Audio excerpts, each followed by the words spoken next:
Hello there, Bick Benedict here. We're playing God of War 1 on God difficulty, and this is my guide and walkthrough. We're currently on part 21 in the Cliffs of Atlas. So as we make our way back through here, we need to make sure that we don't get any damage on these spikes. So using the combat roll helps because it can give you a nice little boost as you're going through the area of danger right there. And so once you clear that area, you don't get a checkpoint quite yet. You've got to pull. Oh, I don't like this section here.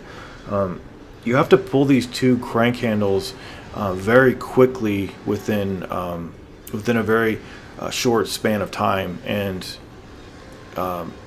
the penalty for messing up is that you've got to keep doing it over and over again. But as long as you can just see, I barely got it. As long as you can sneak in here, you're all good. Now.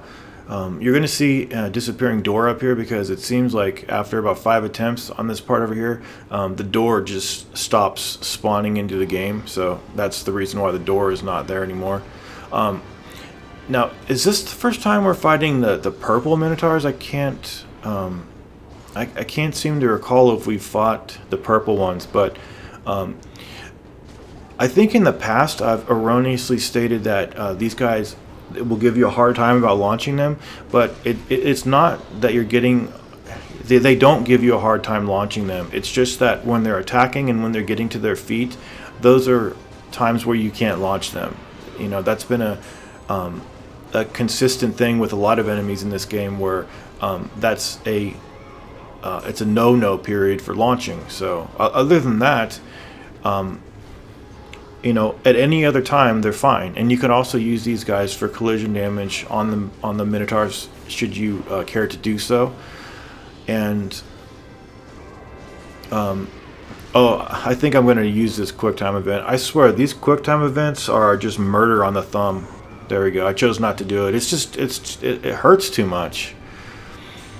But when you come into this area, you're going to see that a couple of the Legionnaires are wanting to do a little meet and greet with you, and there's several pairs of them, and then at the end there's about 3 more, and then at the extreme end where the area opens up, you're going to have some archers, so just be prepared for them. And also with the I hope I've told you enough, but you're quite vulnerable when you're doing the OH move, Orion's Harpoon.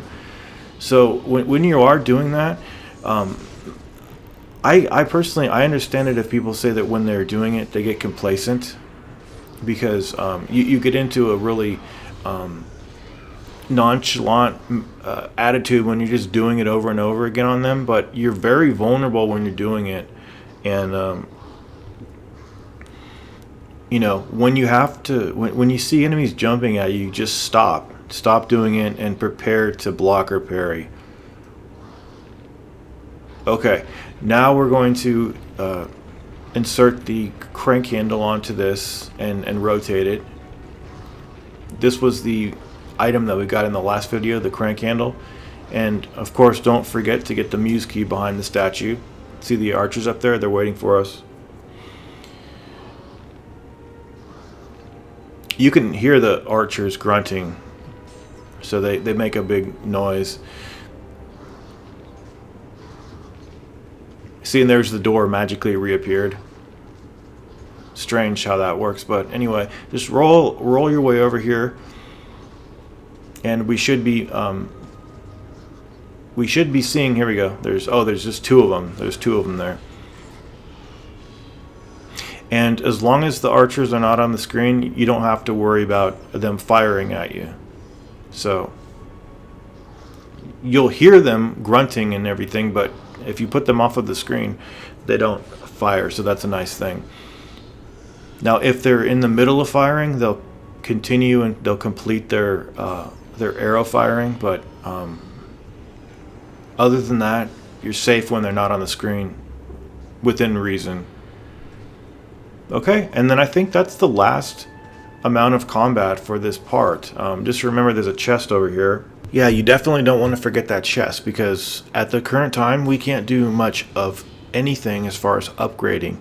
I think currently I'm at about in the low 3000s for my red orb count.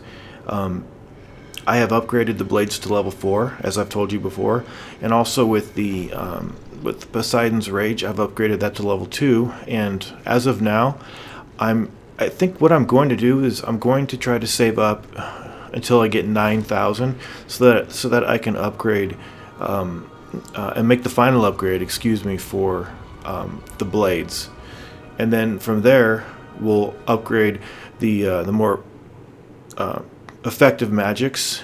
So we'll finish up upgrading Poseidon's Rage, and then we'll just keep saving and use what we save to upgrade the Hades magic as well, because those two magics are very important. It's also very important to upgrade the blades to level 5, because you can get infinite use of the magic by activating the Rage, which is going to be instrumental in helping us defeat the clones.